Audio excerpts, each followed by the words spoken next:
નમસ્કાર વિદ્યાર્થી મિત્રો, આજે હવે આપણે ગયા લેસનની અંદર ગોળા ફેંક વિશે ચર્ચા કરી હતી. હવે ગોળા ફેંક એ એક વ્યક્તિગત રમત છે અને આજે આપણે યોગ વિશે ચર્ચા કરીશું. હવે યોગની અંદર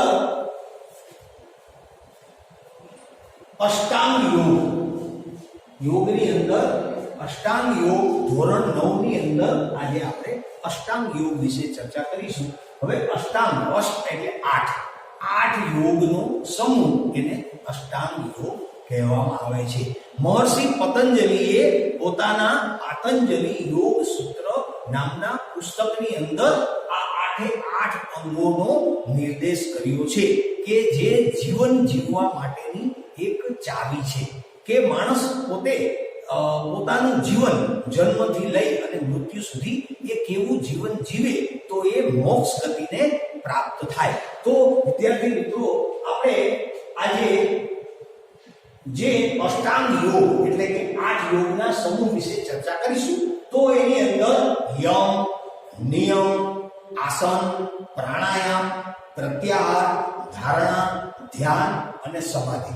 તો આ 8 અંગો વિશે ચર્ચા કરીશું. એની અંદર આ જે શરૂઆતના જે 5 જે અંગો છે, યમ, નિયમ, આસન, પ્રાણાયામ અને પ્રત્યાહાર, એને કહેવામાં આવે છે વિદ્યાર્થી મિત્રો બહિરંગ અંગો.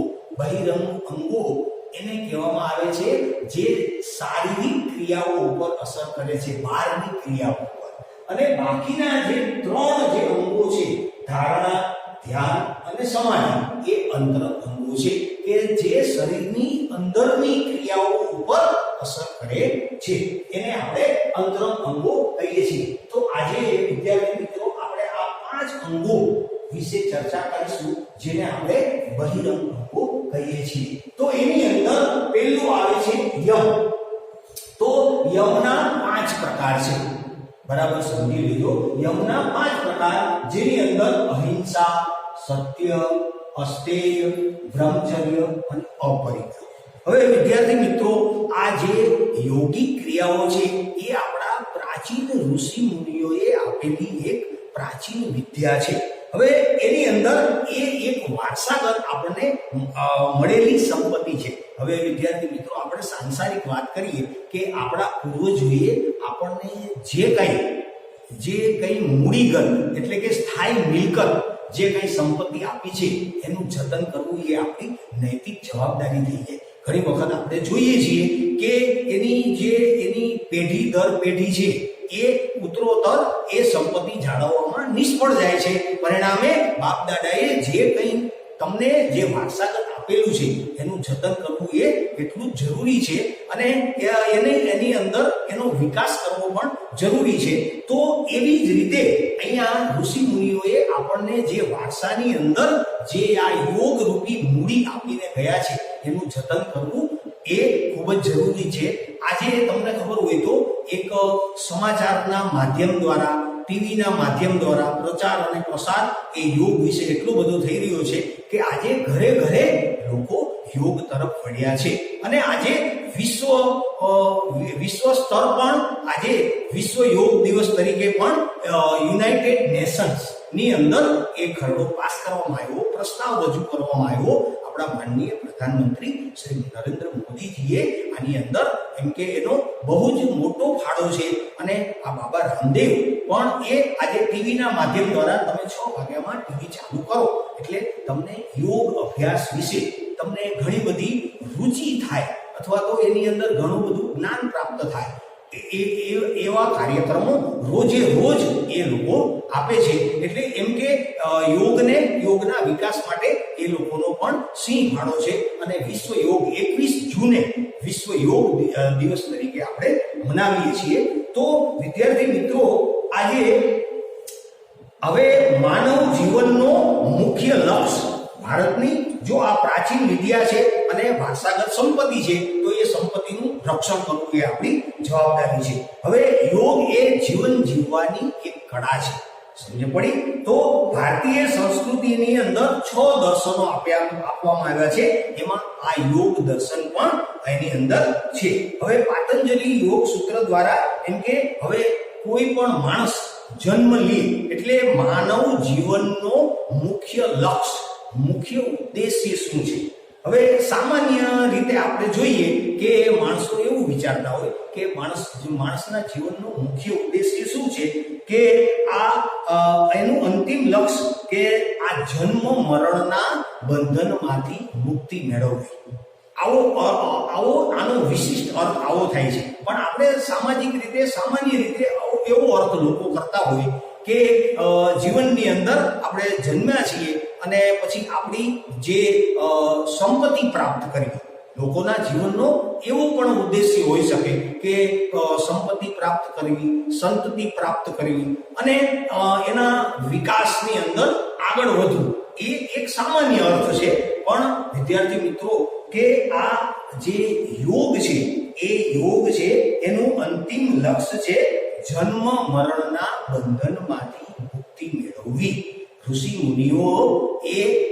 મુનિઓએ પોતાના જન્મથી લઈ અને મૃત્યુ સુધી એ એક જ એમના જીવનનો ધ્યેય હતો કે પ્રજાનું કલ્યાણ થાય એવું કંઈક કરવું.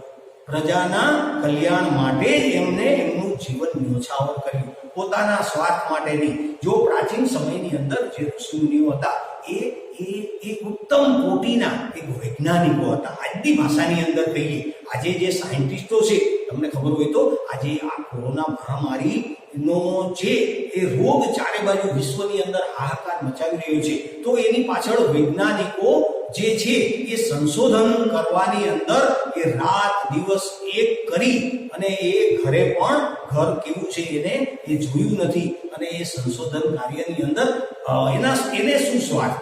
હવે એને તો પ્રજાનું કલ્યાણ કઈ રીતે થાય એવો જ એના મનની અંદર એવો એક ભાવ રહેલો છે. એવી જ રીતે ઋષિ મુનિઓ પણ આવી રીતે એ પોતાનું જીવન છે એ ન્યોછાવર કરી દેતા પ્રજાના કલ્યાણ માટે. જો શક્તિઓ બે પ્રકારની આ સૃષ્ટિનું ભગવાને સર્જન કર્યું ત્યારથી એ બે પ્રકારની એ શક્તિઓ કામ કરે છે. એક સૂર્ય શક્તિ, એક આસુરી શક્તિ. હવે સૂર્ય શક્તિ એટલે કે જે દેવતાઓ છે, જે ઋષિ મુનિઓ છે, એનામાં સૂર્ય શક્તિઓ છે એટલે કે એ પ્રજાનું કલ્યાણ કરવાનું જ વિચારે છે. જ્યારે આસુરી શક્તિઓ છે એ પ્રજાને રંજાડવી કઈ રીતે, પ્રજાને દુઃખી કઈ રીતે કરવી. તો આ રીતે બે પાસાઓ ભગવાને જ્યારે આ સૃષ્ટિનું સર્જન કર્યું ત્યારે સૂર્ય શક્તિ અને આસુરી શક્તિ આજે પણ વિદ્યમાન છે.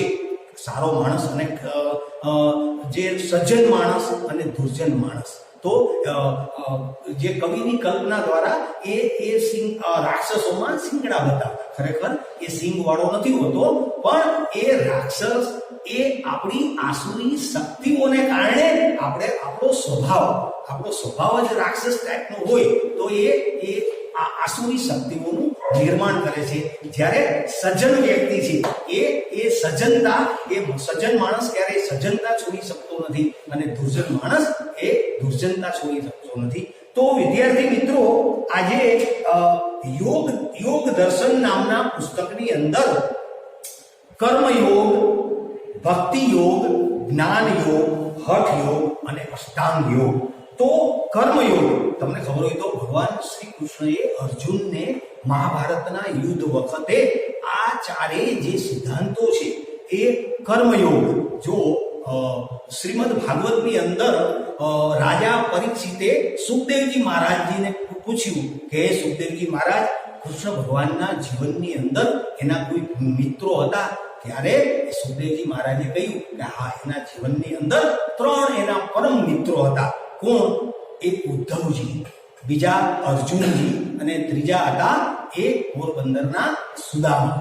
તો એ ત્રણેય, હવે પહેલા ઉદ્ધવજીને લઈએ તો ઉદ્ધવજી એ પરમ જ્ઞાની હતા અને ભગવાનના પરમ સખા હતા અને અંગત મંત્રી હતા. એટલે એ પરમ જ્ઞાન યોગી કહેવાય. પછી કર્મયોગી અર્જુનજી હતા, એ પરમ કર્મયોગી હતા અને સુદામા એ ભક્ત, એ ભગવાનના પરમ ભક્ત હતા, એટલે ભક્તિ યોગ.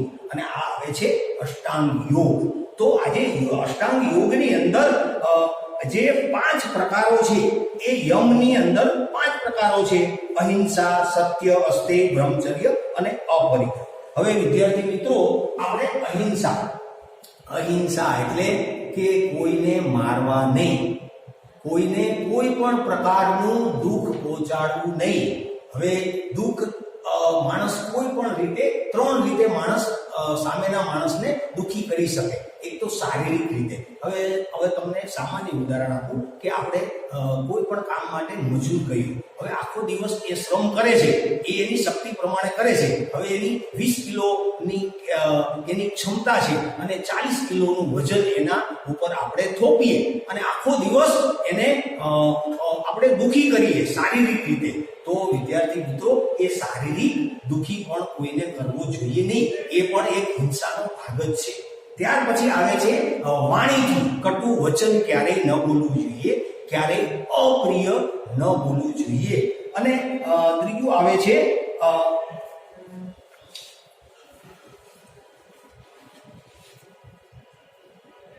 મનથી. તમે કોઈ પણ માણસને મનથી પણ એના વિશે ખરાબ વિચારવું ન જોઈએ. એ પણ એક અહિંસાનો ભાગ થયો. હવે સ્વાભાવિક રીતે આપણે કોઈ જગ્યાએ એક પેશન્ટ, એક ડોક્ટર છે, એ પેશન્ટ ઉપર એનો ઈલાજ કરતો હોય, એ સમય દરમિયાન એને યાતનાઓમાંથી પસાર થતો હોય, તો ડોક્ટરનો મુખ્ય હેતુ એને દુઃખી કરવાનો હોતો નથી, પણ એને એ યાતનામાંથી બહાર કાઢવાનો, એને સાજો કરવાનો એ પ્રયત્ન કરે છે. એટલે એ અહિંસાનો ભાગ કહેવાય નહીં. એ હિંસા ન કરી કહેવાય. એ રીતે મન, વચન અને કર્મથી માણસે અહિંસાનું પાલન કરવું જોઈએ. ત્યાર પછી આવે છે સત્ય. વિદ્યાર્થી મિત્રો હંમેશા સત્ય બોલવું જોઈએ. સત્ય તો પડવું જ હોય છે, પણ સત્યનો આગ્રહ કાયમી રાખવો જોઈએ. અને સત્ય બોલવાથી એક મોટામાં મોટો ફાયદો કે એને યાદ રાખવું પડતું નથી. તમે એક વખત એક જગ્યાએ ખોટું બોલશો એટલે તમારે એ 10 વખત બીજી જગ્યાએ પણ ખોટું જ બોલવું પડશે, અને દરેક જગ્યાએ શું બોલ્યા એ પણ તમારે યાદ રાખવું પડશે. એટલે સત્ય બોલવાથી આ મોટામાં મોટો ફાયદો એને યાદ રાખવું પડતું નથી. એટલે જીવનની અંદર હંમેશા સત્યના આગ્રહી બનવું જોઈએ, સત્ય હંમેશા બોલવું જોઈએ. ત્યાર પછી આવે છે અસ્તેય. અસ્તેય એટલે ચોરી ન કરવી. હવે મને ખબર છે કે આ વસ્તુ મારી નથી અને હું એ ઉઠાવી લેવાનો પ્રયત્ન કરું તો એ પ્રકારની ચોરી છે. તો બને ત્યાં સુધી તમારું હકનું છે એ તમે લઈ શકો. પણ હવે સામાન્ય ઉદાહરણ આપું કે 60 વિદ્યાર્થીનો ક્લાસ છે, તો 60 વિદ્યાર્થીઓના માનસ સરખા ના હોય. અમુકની વૃત્તિ કોઈ પણ વસ્તુ ઉઠાવી લેવાની હોય, પડી છે. હવે મને ખબર છે કે આ વસ્તુ મારી નથી, છતાં પણ એ વસ્તુ હું ઉઠાવી લઉં તો એ પ્રકારની એ ચોરી થઈ. અને બીજી વસ્તુ છે કામ ચોરી. હવે કોઈ પણ વ્યક્તિને એક કાર્ય આપેલું છે અને એ કાર્ય એ પૂરી રીતે એ કરે નહીં તો એ કામ ચોરી કહેવાય. તો કામ ચોરી કરવી એ પણ એક ચોરીનો એક ભાગ છે. તો હંમેશા કર્તવ્ય પરાયણ, તમને જે કામ સોંપેલું છે એ તમારે પૂરી લગનથી, પૂરી નિષ્ઠાથી કરવું જોઈએ. પછી આવે છે બ્રહ્મચર્ય. હવે સામાન્ય અર્થ આપણે બ્રહ્મચર્યનો એવો લઈએ છીએ કે સ્ત્રી સંગ ન કરવો, પણ અહીંયા એક વિશિષ્ટ અર્થ છે, વિશાળ અર્થ છે. બ્રહ્મચર્ય એટલે બ્રહ્મનું આચરણ કરવું, બ્રહ્મની પ્રાપ્તિ કરવી. તો બ્રહ્મચર્ય એટલે ઇન્દ્રિયો ઉપર. વિદ્યાર્થી મિત્રો, હવે આપણે સામાન્ય રીતે આપણે માનો કે 11 રહ્યા, તો ઘરની અંદર આપણે 11 રહ્યા એટલે સ્વાભાવિક છે કે આપણે જે ફળ ફૂલ જે ખાવાનો આગ્રહ રાખીએ તો એની અંદર પણ મિતાહાર લેવો જોઈએ. અને ઘરની અંદર એ સમય દરમિયાન એક સરસ મજાની એક કોઈ પણ વાનગી બની હોય તમારી પ્રિય અને તમારું મન લલચાય એટલે સ્વાભાવિક છે તમારી ઇન્દ્રિય ત્યાં સ્થિર થવાનો પ્રયત્ન કરે છે. પણ તમારી ઇન્દ્રિયોને તમે કાબુ રાખો. તમારી જે શરીરની અંદર જે ઇન્દ્રિયો છે, પંચેન્દ્રિયો, તો એના ઉપર તમે કાબુ રાખશો તો એમ કે બ્રહ્મચર્યનું મન, વચન અને કર્મથી બ્રહ્મચર્યનું પણ પાલન કરવું જોઈએ. પછી આવે છે અપરિગ્રહ. અપરિગ્રહ એટલે સંગ્રહ ન કરવો. વધારાની વસ્તુ, આપણા જીવન જરૂરિયાત છે એટલી જ વસ્તુઓનો સંગ્રહ કરવો જોઈએ, વધારાની વસ્તુનો સંગ્રહ કરવો ન જોઈએ. અને જે જરૂરિયાતવાળા છે એ લોકોને તમે મદદરૂપ થાઓ. એ રીતે પ્રયત્ન કરવો જોઈએ. આજે આપણે 3 પેઢીનો વિચાર કરીએ છીએ, 3 પેઢીનું ભેગું કરવાનું. માણસને ખાવામાં ક્યારેય ખૂટતું નથી, પણ જે આ સંગ્રહ કરવાની વૃત્તિ છે એ વૃત્તિથી પર રહેવું જોઈએ.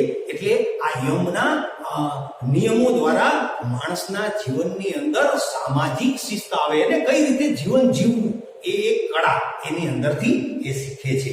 તો હવે વિદ્યાર્થી મિત્રો, હવે આપણે આવે છે નિયમના. જો નિયમના પણ 5 પ્રકાર છે. નિયમના 5 પ્રકાર: શૌચ, સંતોષ, તપ, સ્વાધ્યાય અને ઈશ્વર પ્રણિધાન. તો પહેલું આવે છે શૌચ. શૌચ એટલે સામાન્ય એનો અર્થ છે શુદ્ધિ અથવા પવિત્રતા. હવે 2 રીતે શુદ્ધિ થાય આપણા શરીરની અને મનની.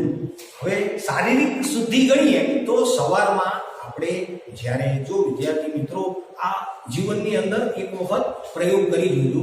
તમે સવારમાં ઉઠો એટલે તો પહેલા તો કર દર્શનમ, પહેલા તો તમારા જે બંને હાથ છે એ બંને હાથ, જે હથેળી છે એ હથેળી તમારી સન્મુખ આંખો ખોલો ત્યારે બંને આંખો એ તરત જ તમારી બંને હથેળી તરફ જ જવી જોઈએ, આંગળીઓ તરફ જવી જોઈએ કે આની અંદર સાક્ષાત લક્ષ્મીજીનો વાસ છે.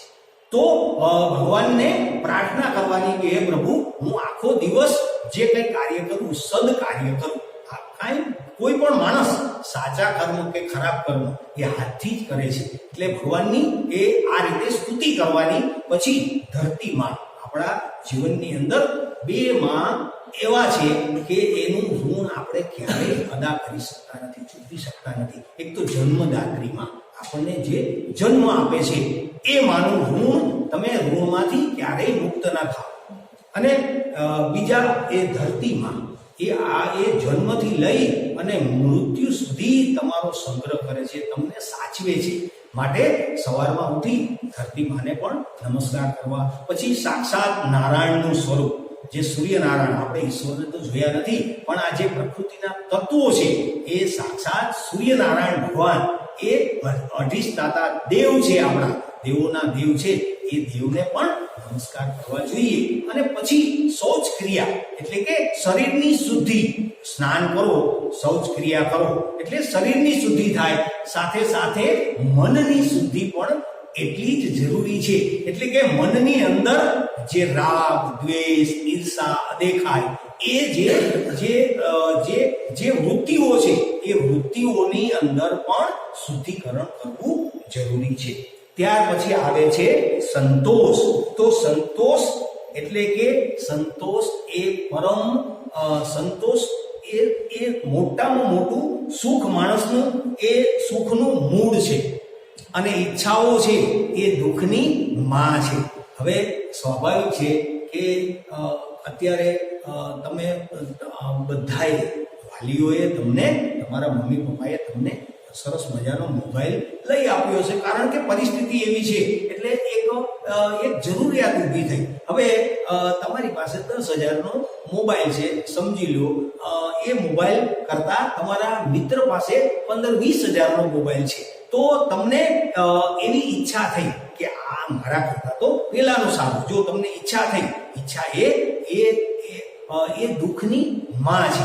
એટલે ઈચ્છાઓ ઉપર કાબુ રાખવો જોઈએ. સંતોષ એ જ મોટામાં મોટું સુખ છે. અને સાદું જીવન અને ઉચ્ચ વિચાર. ગાંધીજીના જીવનનું એક મૂલ્ય શું હતું? એના સિદ્ધાંતો હતા કે સાદું જીવન જીવો અને તમારી વિચારની ઉચ્ચ વિચાર. એટલે કે બીજાને, આપણે આપણા સ્વાર્થ માટે તો આખી જિંદગી દોડવાના છીએ, પણ આપણે કંઈક બીજા માટે કરી છૂટીએ એવી ભાવના હંમેશા રાખવી જોઈએ. તો જીવનની અંદર સાદું જીવન જીવવાનું અને સંતોષી જીવન જીવવું જરૂરી. ત્યાર પછી આવે છે તપ. તપ એટલે તપવું, ગરમ થવું. તો તમને ખબર હોય તો વિદ્યાર્થી મિત્રો, આ જે સોની છે એ સોનાને ગરમ કરી, તપાવી અને એની અંદર જે અશુદ્ધિઓ છે એ અશુદ્ધિઓને એ બહાર કાઢે છે. પરિણામે એ સોનું 100% શુદ્ધ થાય છે. એવી જ રીતે આપણા જીવનની અંદર જે આસુરી શક્તિઓ છે, આપણી જે રાગ, દ્વેષ, ઈર્ષા, અદેખાઈ, આ બધી જે માનસ પટલ ઉપર જે વિકૃતિઓ છે, એ વિકૃતિઓમાંથી બહાર લાવી અને અંદરના જે વિકારો છે, એ વિકારોને બહાર લાવી એનું શુદ્ધિકરણ કરવું, એનું નામ તપ. ત્યાર પછી આવે છે સ્વાધ્યાય. સ્વાધ્યાય એટલે સ્વ અધ્યયન. તો પોતાના જીવનને, હવે શાસ્ત્રો એવું કહે છે કે તમે તમારી પોતાની જાતને ઓળખો. તમે પેલા શું છો, મારે જીવનની અંદર શું કરવું જોઈએ, શું ન કરવું જોઈએ, તમે પોતાને.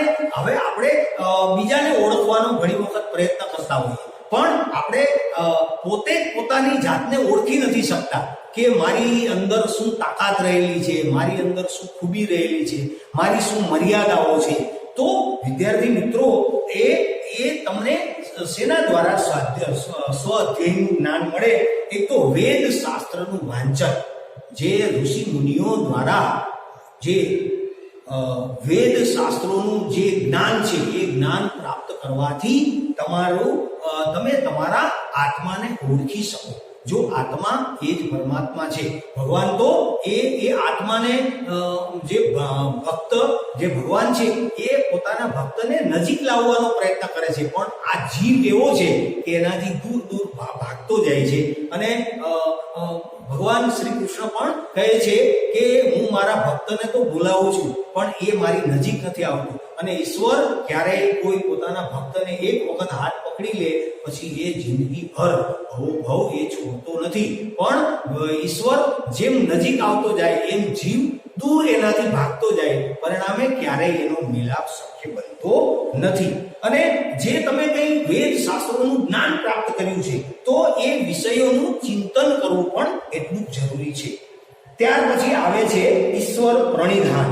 પ્રણિધાન એટલે ધારણ કરવું. ઈશ્વર પ્રણિધાન એટલે ઈશ્વરને ધારણ કરવો, ઈશ્વરને પ્રસ્થાપિત આપણા શરીરની અંદર ઈશ્વરને સમર્પિત કરી દેવું. હું સામાન્ય ઉદાહરણ તમને આપું નરસિંહ મહેતાનું. નરસિંહ મહેતાએ પોતાના જીવન દરમિયાન ક્યારેય ચિંતા કરી હતી નહીં સાંસારિક.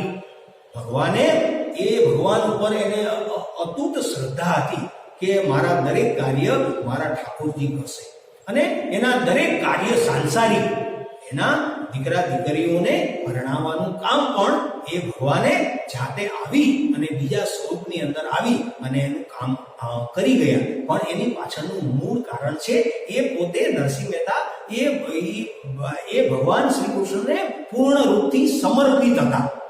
સમર્પિત કોઈ પણ ભક્ત છે એ ભગવાન ઉપર પછી એ પૂર્ણ જવાબદારી આવી જાય. એ ભક્તની તમામ પ્રકારની જવાબદારીઓનું એ પછી વહન કરે. કારણ કે એક વખત ભક્તએ કહી દીધું કે હવે ઠાકોરજી કરે ભલી, એ મારો ઉદ્ધાર કરવો હોય તો ઉદ્ધાર કરશે, એ મારો નાશ કરવો હોય તો નાશ કરશે. ત્યાર પછી આવે છે, જો વિદ્યાર્થી મિત્રો, કે જીવનની અંદર આ યમ અને નિયમ. હવે યમ દ્વારા માનવીના જીવનમાં સામાજિક શિસ્ત આવે છે. કઈ રીતે તમારે જીવન જીવવું, સમાજની અંદર કઈ રીતે રહેવું, બેસવું, ઉઠવું, વ્યવહાર કરવા, વિનય, વિવેક, આ બધું તમને એ યમ દ્વારા શીખવવામાં આવે છે. ત્યાર પછી આ નિયમ દ્વારા માણસના જીવનમાં એક વ્યક્તિગત શિસ્ત આવે, ડિસિપ્લિન.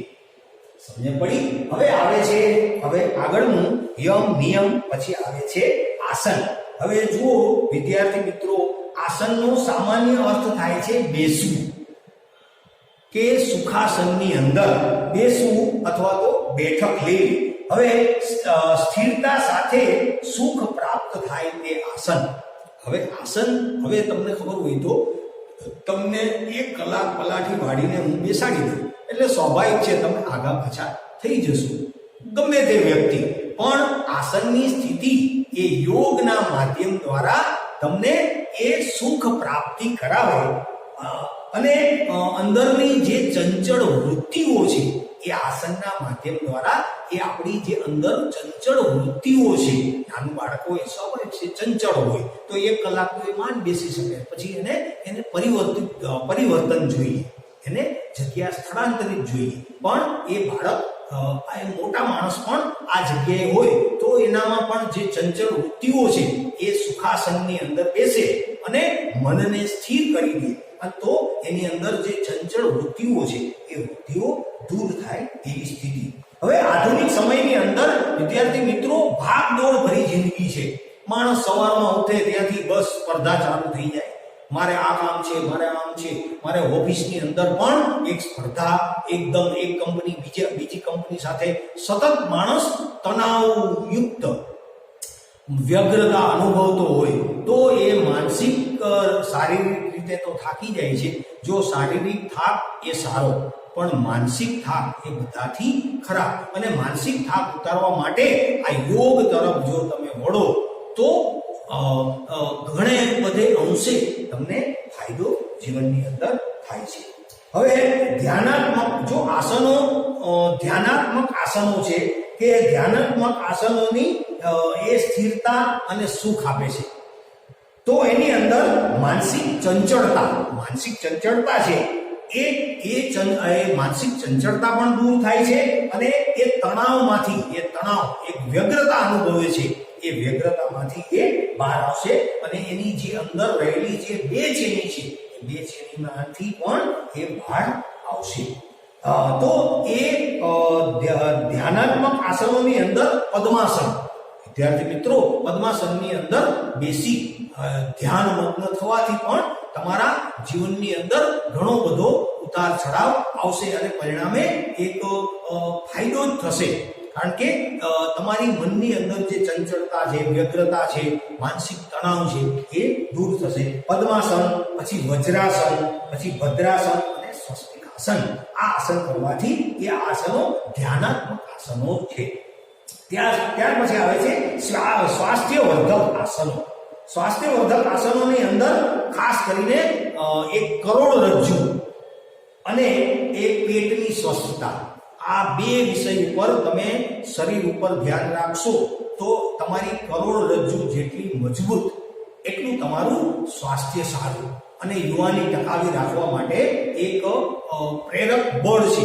કરોડરજ્જુ એ શરીરનો પૂરેપૂરો, આજે હું ઊભો છું અહીંયા તો એ મારી જે કરોડરજ્જુ છે, કરોડરજ્જુ મજબૂત હશે તો જ હું ઊભો રહી શકીશ નહીં. તો એ માટે ભુજંગાસન, પછી હલાસન, ધનુરાસન, ગોમુખાસન અને પવન મુક્તાસન કરવાથી આ કરોડરજ્જુ પણ તમારી સ્થિતિસ્થાપક બને છે અને પેટજન્ય જે રોગ છે એ રોગ પણ દૂર થાય છે. પછી આવે છે ત્રીજા નંબરમાં આરામદાયક આસનો. હવે એ શારીરિક અને માનસિક થાક દૂર કરે છે. શારીરિક અને માનસિક થાક દૂર થાય છે અને એ બે આસનોની વચ્ચે કરી શકાય છે. હવે જો વિદ્યાર્થી મિત્રો તમે માનો કે 10 આસનો એક સાથે કરો તો સ્વાભાવિક છે તમારી શારીરિક નબળાઈ આવી જાય, તમને થકાન એકદમ મહેસૂસ કરો. તો એની અંદર વચ્ચે એ આ જે સુખાસન એટલે કે જે શવાસન છે એની અંદર તમારા શરીરના બધા સ્નાયુઓને આરામ મળે. જો પદ્ધતિસર કોઈ પણ વિદ્યાર્થી અથવા તો કોઈ પણ વ્યક્તિ એ શવાસનની અંદર સૂઈ જાય તો એ માણસને આખા દિવસનો થાક ઉતરી જાય. હવે આવે છે 4 નંબરનું પ્રાણાયામ. વિદ્યાર્થી મિત્રો આ પ્રાણાયામ, હવે પ્રાણાયામ એટલે પ્રાણનો આયામ એટલે પ્રાણાયામ. હવે જુઓ, પ્રાણાયામ એટલે પ્રાણ પરનો કાબુ.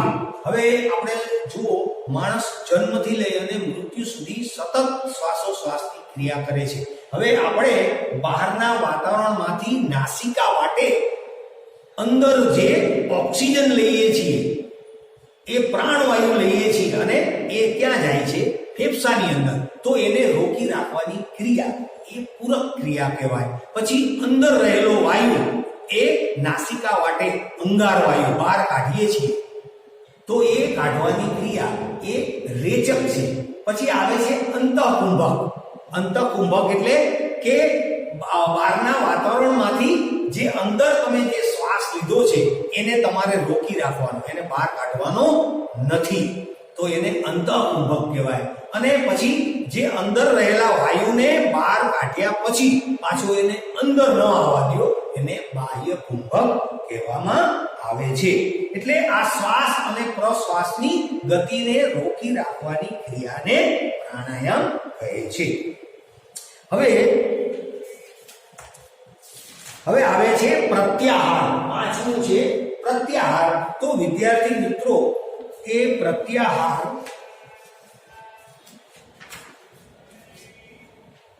પ્રતિ એટલે સામે. તમને ખબર હોય તો ન્યૂટનની ગતિનો જે ત્રીજો નિયમ છે આઘાત અને પ્રતિઘાત, સરખા અને સામસામી દિશામાં, એ જ રીતે પ્રતિ એટલે સામેની દિશા. હવે સામેની દિશા, જેમ કે પ્રતિ આઘાત એટલે પ્રત્યાઘાત, અર્થાત આઘાતની સામેની દિશામાં. આમ પ્રતિ એટલે સામેની દિશામાં, આહાર એટલે ખોરાક. હવે જુઓ, આપણા શરીરની અંદર 5 ઇન્દ્રિયો છે, તો એમાં પહેલી ઇન્દ્રિય છે આંખ. હવે સ્વાભાવિક છે વિદ્યાર્થી મિત્રો, બરાબર સમજી લેજો કે આંખ છે એ જોવાનું કાર્ય કરે છે. હવે આપણે રસ્તા ઉપર જતા હોઈએ અને એ આંખો છે એ જોવાનું કાર્ય કરે છે. હવે એ સારું, એ આંખને ખબર નથી કે હું આ સારું જોઉં છું કે ખરાબ જોઉં છું. એ કામ છે તમારી ચિત્તવૃત્તિ, તમારી માનસિકતા. આપણે સ્વાભાવિક છે કે રસ્તા ઉપર જતા હોઈએ ક્યારેક ખરાબ વસ્તુ પણ કુદરતી રીતે નજર, પણ પછી એને પાછી તરત જ મૂળ સ્થિતિની અંદર લઈ લેવી જોઈએ. આંખ હંમેશા, તમે સવારમાં ઉઠો એટલે તમારે તમારા જે ઠાકોરજી છે, તમે જે આરાધ્ય દેવને માનતા હો, એ ઈશ્વરને પ્રાર્થના કરવાની અને હંમેશા ભગવાનને એવી પ્રાર્થના કરવાની કે હું હંમેશા સારું જ જોઉં. ખરાબ વસ્તુ જોવાથી આપણી ઇન્દ્રિયો ઉપર એની માઠી અસર કરે છે અને ચિત્તવૃત્તિ, પરિણામે ચિત્તવૃત્તિ ઉપર પણ માઠી અસર થાય છે. તો એ ઇન્દ્રિયને પણ તમારે કાબૂમાં રાખવી ખૂબ જ જરૂરી છે. ત્યાર પછી આવે છે કાન. હવે કાન છે એ સાંભળવાનું કામ કરે છે. હવે તમે ક્યાંય ભજન કીર્તન થતા હોય, ક્યાંય ઈશ્વરની સ્તુતિ થતી હોય, તો એવું સાંભળો કે જેથી તમારી જે ચિત્તવૃત્તિ છે એ ચિત્તવૃત્તિ એ સુમાર્ગે જાય. હવે ન સાંભળવાનું અથવા તો કોઈની નિંદા સાંભળશો તો પણ તમારા માનસ પટલ ઉપર એની અવળી અસર થશે. એટલે એ ઇન્દ્રિયને પણ તમારે કાબૂમાં રાખવાનું કામ કરવાનું. ત્યાર પછી આવે છે નાક. હવે એ સુગંધ લેવાનું, એ નાસિકાને ખબર નથી અને એ સ્વાભાવિક છે. આપણે સરસ મજાની ચારેય બાજુ ગુલાબ હોય તો એની સુગંધ સરસ મજાની આવવાની છે, પણ ક્યાંક એવી જગ્યાએ નીકળાવો કે ત્યાં તમે શ્વાસ પણ ન લઈ શકો, તો એ ઘ્રાણેન્દ્રિય એ ગંધ પારખવાનું કામ કરે છે. પછી આવે છે જીભ. વધારે આ જીભ છે એ એક પ્રકારની સ્વાદેન્દ્રિય છે. જીભને અલગ અલગ પ્રકારના સ્વાદ જોઈએ, અલગ અલગ પ્રકારના પકવાન જોઈએ. તો એ આપણે ભલે ઠીક છે કે આપણને અમુક વસ્તુ ભાવતી વધારે હોય, પણ આપણે આપણા શરીરની પણ કાળજી લેવી જોઈએ અને એના ઉપર પણ મક્કમતા હોવી જોઈએ કે આપણા શરીરની સ્વસ્થતા જળવાઈ રહે. બાકી જીભને તો અંદર નાખો એટલે મીઠું જ લાગવાનું છે. આપણી મનપસંદગી હોય અને એ વધારે ખવાઈ જાય તો પણ એક પ્રકારની શારીરિક તકલીફો પડે છે. એટલે ઇન્દ્રિયો ઉપર કાબુ રાખી અને મિત આહાર લેવો જોઈએ. ત્યાર પછી આવે છે ત્વચા, ચર્મ, ચામડી, સ્પર્શેન્દ્રિય. તો આ પંચેન્દ્રિયો છે, એ પંચેન્દ્રિયો એ પાંચેય ઇન્દ્રિયો એ આહાર તરફ અલગ અલગ પોતાના આહાર તરફ વળેલી છે. અને પ્રતિ એટલે સામેની તરફ અને ચિત્ત એટલે વાળેલું, એનું નામ પ્રત્યાહાર. તો વિદ્યાર્થી મિત્રો, આમ પ્રત્યાહાર એટલે ઇન્દ્રિયોને પોતાના વિષયોમાંથી પાછી વાળી. જો એ ઇન્દ્રિયો તો એ આગળ વધવાનું જ કામ કરશે, પણ એને માર્ગ તરફ વાળવાનું કામ આપણું ચિત્ત કરશે.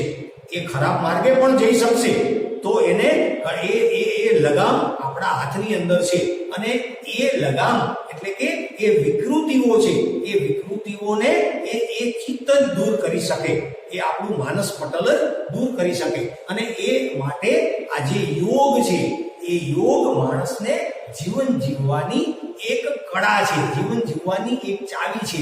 સદમાર્ગ તરફ વાળી શકે. માણસે કેવું જીવન જીવવું જોઈએ, કોને કઈ રીતે મદદરૂપ થવું, વિનય, વિવેક, આ બધું એ શારીરિક રીતે તો માણસ સ્વસ્થ હોય. જો WHO એ આવી વ્યાખ્યા કરી કે સ્વસ્થ માણસ કોને કહેવાય? જે શારીરિક, માનસિક અને સામાજિક રીતે સંપૂર્ણ સ્વસ્થતા ધરાવતો હોય તેને પૂર્ણ રીતે આપણે સ્વસ્થ છે એમ કહી શકીએ. તો આ યોગના માધ્યમ દ્વારા એ શારીરિક રીતે પણ શુદ્ધિકરણ થાય અને માનસિક રીતે એટલે કે ચિત્ત વૃત્તિઓ પણ કાબૂમાં આવે અને દરેક રીતે આપણા જીવનની અંદર એ મોક્ષ ગતિને પ્રાપ્ત કરાવે છે. આ યોગનો અર્થ ઋષિ મુનિઓ એ ઈશ્વરની પ્રાપ્તિ માટે આ અષ્ટાંગ યોગનો સહારો લેતા અને આત્મા અને પરમાત્મા બંને જે સાધના મેં તમને કહ્યું કે ધારણા, ધ્યાન અને સમાધિની અવસ્થા એવી છે વિદ્યાર્થી મિત્રો કે એ પછી એ પોતે કોણ છે એ બધું વિસરી જાય છે અને આત્મા અને પરમાત્મા એક રૂપ બની જાય છે. ત્યારે એ ઈશ્વરને પ્રાપ્ત કરવામાં એ સફળ થાય છે.